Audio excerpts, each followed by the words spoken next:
Hey guys, Todd the Trekker here. Today, I get to take out these two new Scarpa boots and try them on and see which one I like the best. Totally stoked about this because I have been on a quest to find the best hiking boot for so long now. And so what we're gonna do is open these up, and I might have to fiddle with the camera to get the right angle here, but why don't we just give it a go first? I'll tell you what we got. All right, top one, Scarpa. This one is Terra GTX. So the GTX, I bought these from Moose Jaw. And these, some of the reviews I was reading and watching on YouTube said that this kind of boot it's not a decade-long boot. It's more, compared to the Vosk Sundowner. I think it's a 2.6 leather upper. It's got the Vibram sole. Kind of see the grip and tread on that. It does have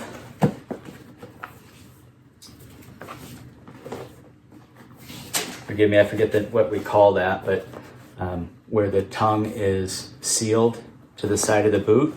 So waterproofing is going to come up to about here, which is helpful. Because if you don't have that, then dirt, debris, and water just comes right in the top. So this feels nice. I'm gonna scoot a little closer here. This feels nice, good, smooth.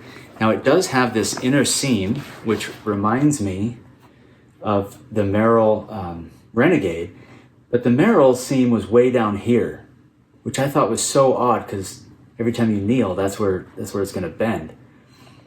So we'll see if this one holds up or opens up on me. I don't understand this. I don't get why you would put a seam on the inside of your boot. I don't know.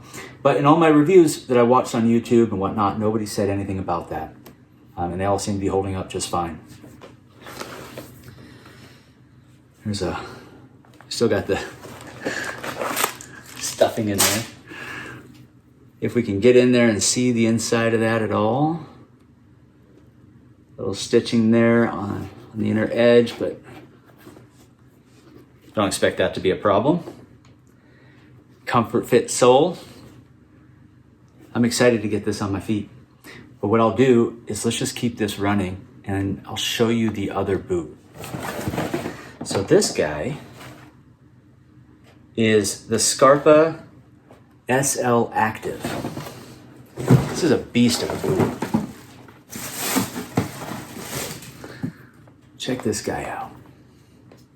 What do they call that? A full rand, I think is what they call that. That rubber wraps all the way around the edge.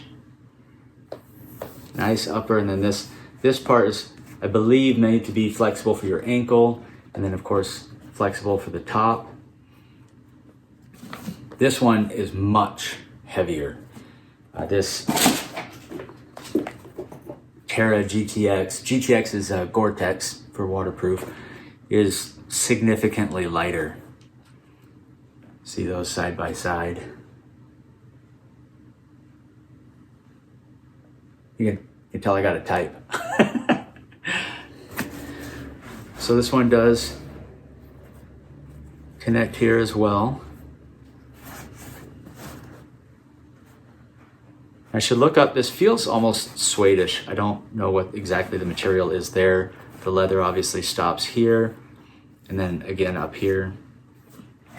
Guy, this is a sturdy boot. Vibram outsole, but a bit of a different design. What I've heard is that this Terra GTX, that this sole is slick. Some of the reviews were saying that on wet rocks and logs, this was really slick. And to me, that's scary because I mean, that's one of the places where you really need grip. Unfortunately, I can't take this out and get it wet to figure it out or to try that for myself. But that was the only thing I heard that was really negative about these. Nobody's writing in about them delaminating or the outer soles coming apart. So next step, we try them on. All right, let's do this.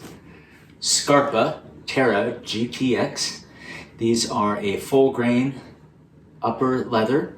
Each boot weighs about 1 pound and 6 ounces. So that is a little shy of 3 pounds on your feet altogether. 1.5 pounds on each side. We're gonna go ahead and put this bad boy on.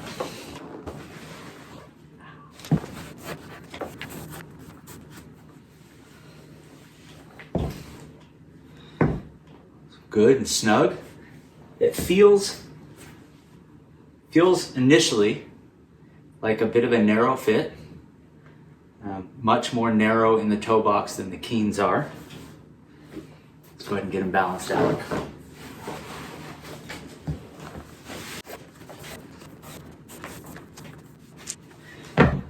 Definitely snug.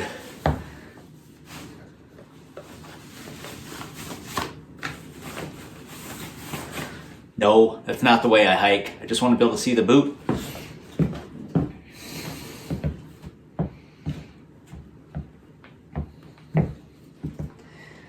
I don't think these would take a whole lot of break-in time. Compared to the Merrill, and especially those Chacos I've been wearing around, there is arch support, but it's not pronounced. Don't feel like I have a ball under the arch. I'm gonna go ahead and move the camera, give us a little space to see these boots. They feel pretty good, to be honest. I think these would be a good general boot. They don't feel heavy at all. I do really appreciate that. That doesn't hurt at all.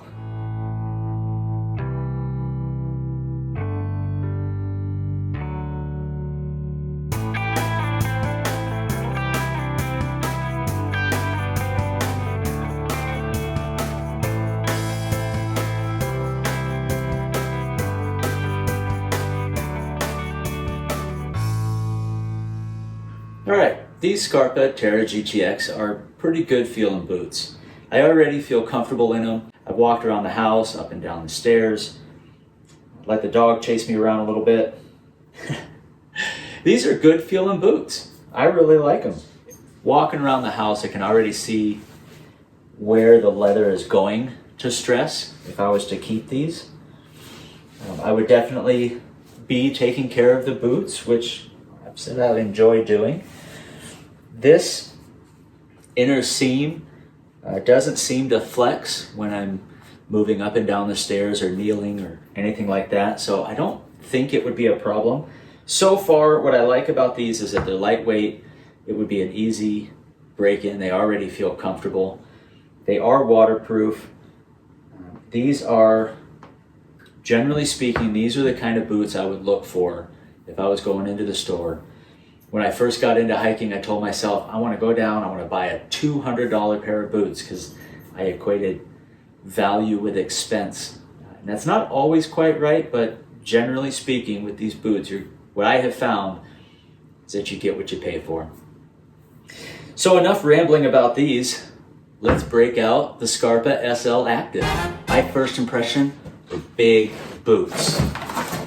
Heavy. I tell you what, after a couple of seasons of hiking as a field guide, heavy isn't really the way I thought I would go.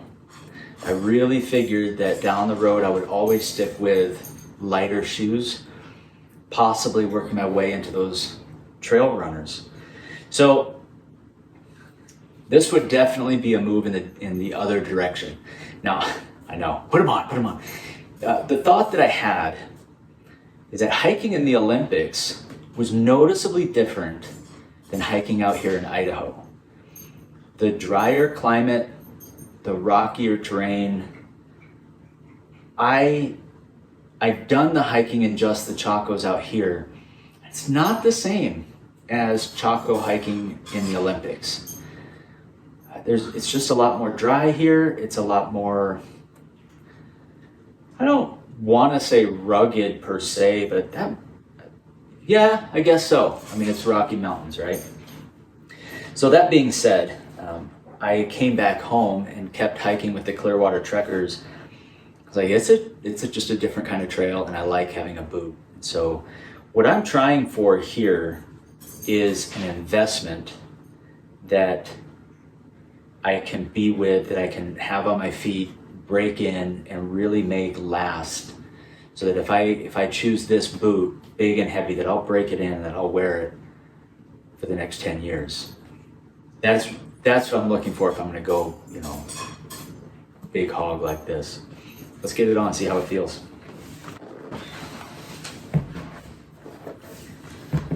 Oh, I am immediately concerned that these are too short. These are also European 43. So that might just be a tight toe box. I might, if I do like these, I may have to go up to 44 at least. Quick lace, like the other ones.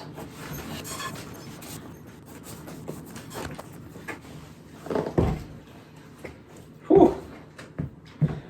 It's a gnarly boot.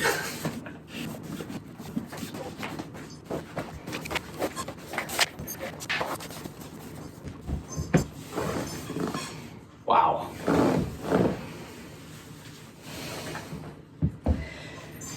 There is a lot more boot here. My first initial impression is that these SL Actives are overkill, at least for me. Most of my hiking at this point is day hiking with the Clearwater Trekkers, and if I do go backpacking, you know, it's usually a overnighter, weekend. I mean, I've been on longer hikes, and I do love a good week long. I want to do more. I have ambitions. But even then, I'm not sure that I would put something this big and heavy on. I don't know. 6 months in, with these fully broken in, would I change my mind? Would I think, oh man, I'll never put anything else on? A similar kind of arch support.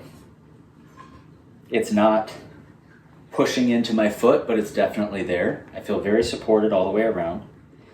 These are not too short. As I stand up in them and move my toes around, I'm not toe boxing. I don't have a ramp to walk down like at REI, but I don't imagine that I'll hit my toes against the end of the boot on a descent.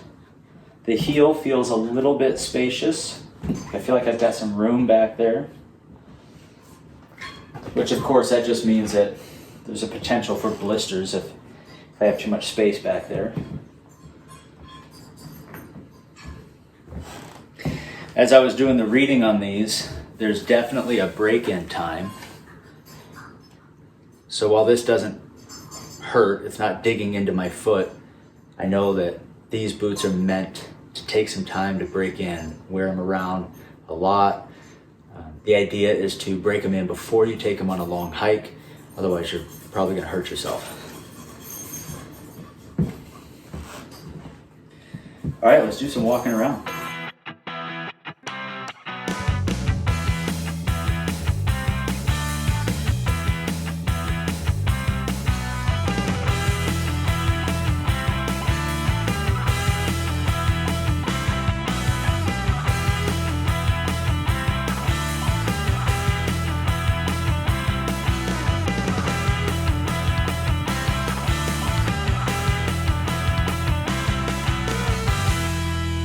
Okay, here's what we've got.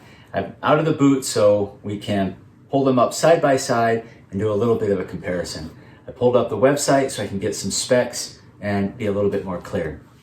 So the Terra GTX, these bad boys are 1 pound 6 ounces, and they are a 2.0 millimeter leather upper. The idea here is more of a hiking boot than a backpacking boot. The SL Active, these guys are 2.7 millimeter Sherpa leather, and each boot is 1 pound 12 ounces. So I guess they're saying on their website that this is 6 ounces lighter.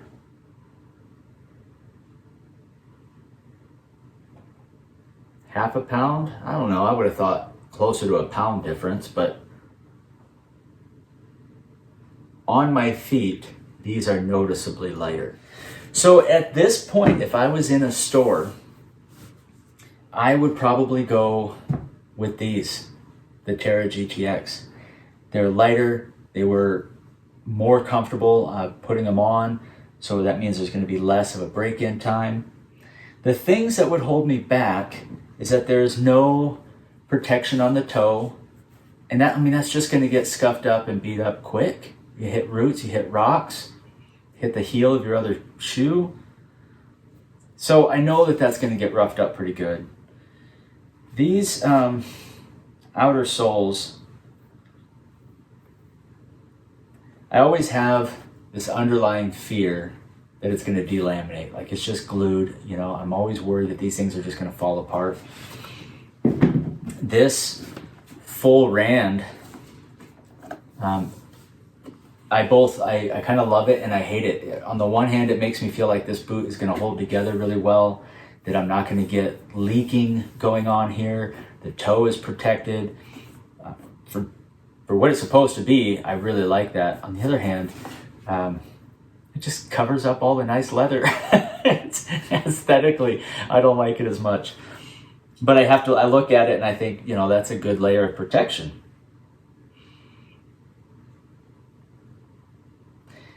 This, I know it would take some time to break in. Oh, this is cool. There is leather on the inside.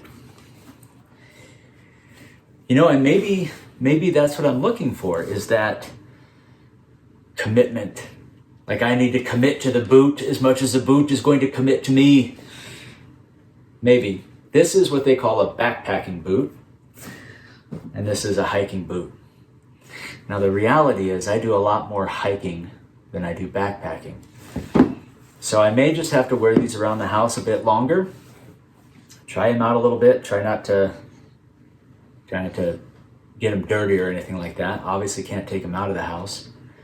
But I can't quite make the decision yet. My gut tells me that we'll end up here. Based on the kind of hiking I do, based on the fact that I want my pack to continue getting lighter,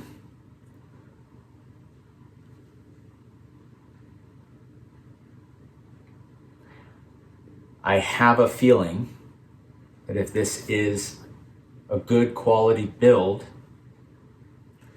that I would get multiple years of use out of this. That this would be a lot like the Merrell Renegade that I loved from the beginning, but a little bit lighter, a little less bulky. I think this Terra GTX would be my upgrade from that Merrell. You know, and I kind of struggle to get out once a month on a day hike, and my backpacking trips tend to be overnighters. Maybe once a year I'll get an extended trip until we can change that. This one is $200. This one is $300. So it's $100 more of boot. And you really feel it. This one's heavy duty. Stout is a good word for it. I feel like I could conquer much with this, but that I would be much more tired as well. I think by the end of the day, I would really notice this boot, and that I might end up walking a lot in sandals and then not wanting to carry this in my pack.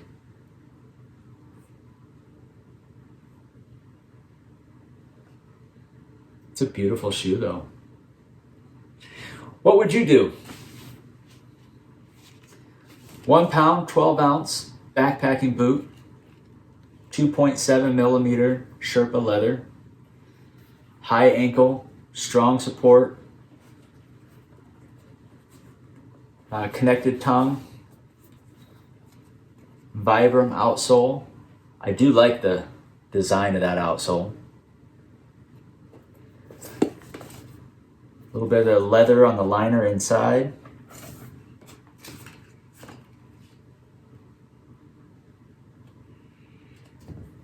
These are also waterproof. Good heavy boot. Or the Terra GTX, noticeably lighter, listed at 1 pound 6 ounces, 2 millimeter full grain leather, fabric on the inside, also a Vibram outsole.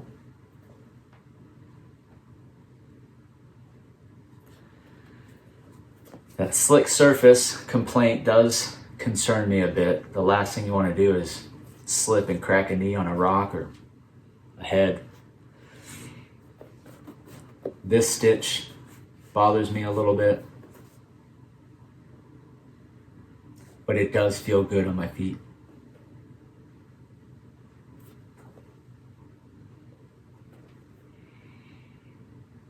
It's hard to see the future. Would I have to buy these again in 3 or 4 years? Would I be content with that?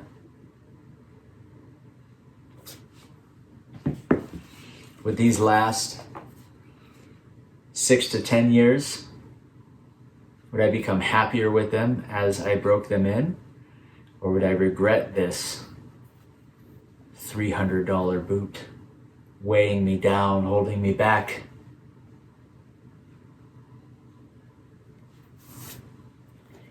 Let me know what you think. Thanks for hanging out with me on this. I will do my best to trim up this video and make it watchable. But thanks for doing this with me. Thanks for checking out the boots. For sure, you will see me on trail with one of these, and maybe I'll make a decision-making video out of that. For now, I'm gonna try these on, maybe one on each foot, walk around the house with them a bit more, and kind of see what I really sink into. Thanks for watching. See you on the trail.